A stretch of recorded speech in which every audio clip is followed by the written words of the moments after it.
Video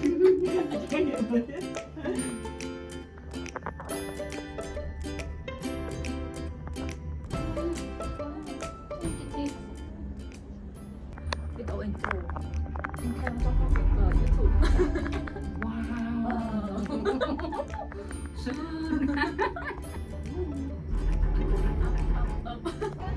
Okay, wir are at buffet.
Ăn qua nhận lại.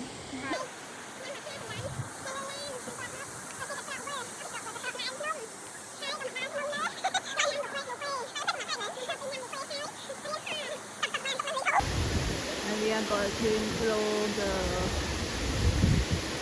wow. Ôi, tôi là hao thế à?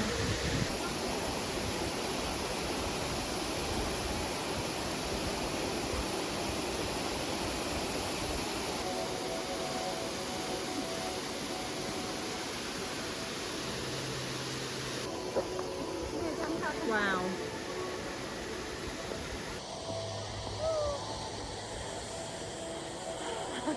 Nó xe tay mình.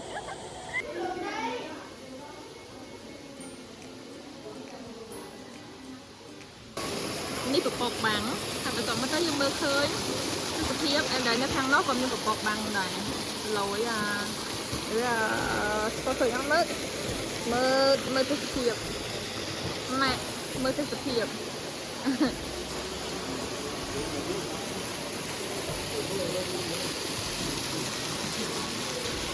Hello.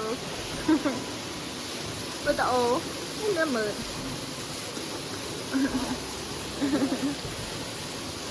Thấy sùng chạy sau đấy.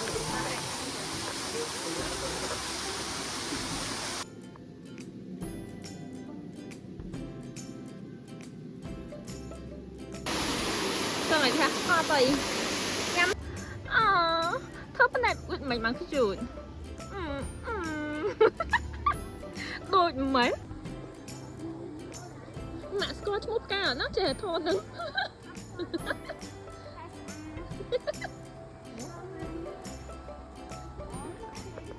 Bà sân chỉ Scotch một cả ơi mà ôn thọ mà phổ.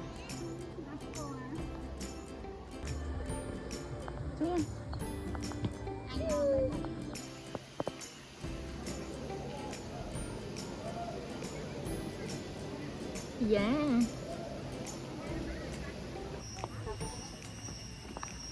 Đợi xung lên sẵn. Ở phía xa ở ấy nó mặn mẹ. Từ khăn khổm. Lấy cho ăn thơm và ăn về đắng.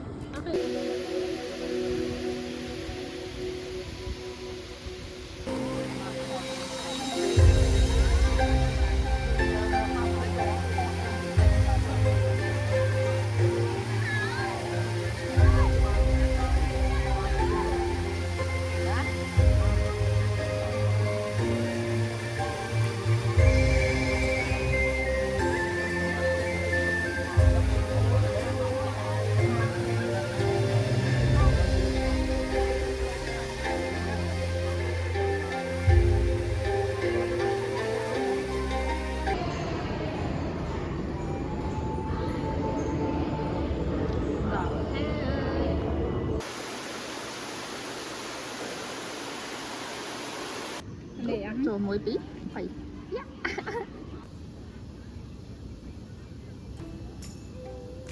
vinh mau mỏng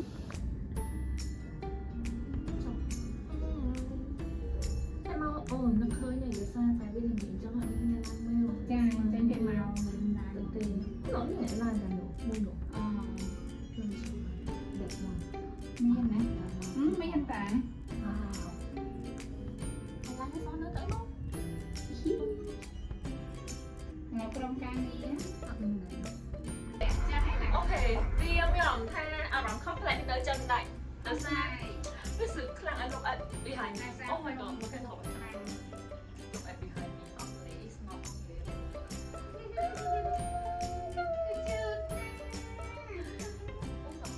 cái cho bạn mất cái cách sai nữa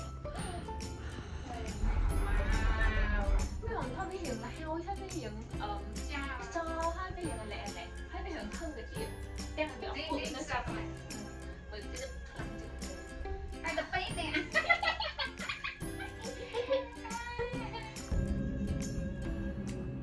nó lắm lên em nữa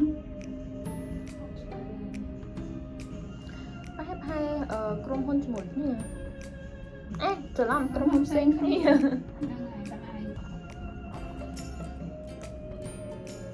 មើលពេលដល់ឡើងស្ទើរដូចនៅក្នុងគ្រឿងកែ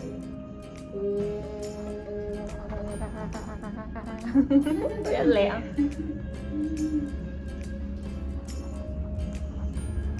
tao mình nhé ដល់ណា tao lấy សូរលែង tao lấy chớp giờ chị ai tới mình chụp tí á អូយពេលកន្លែងនេះស្រួលតាស្រួលខ្លាំង sư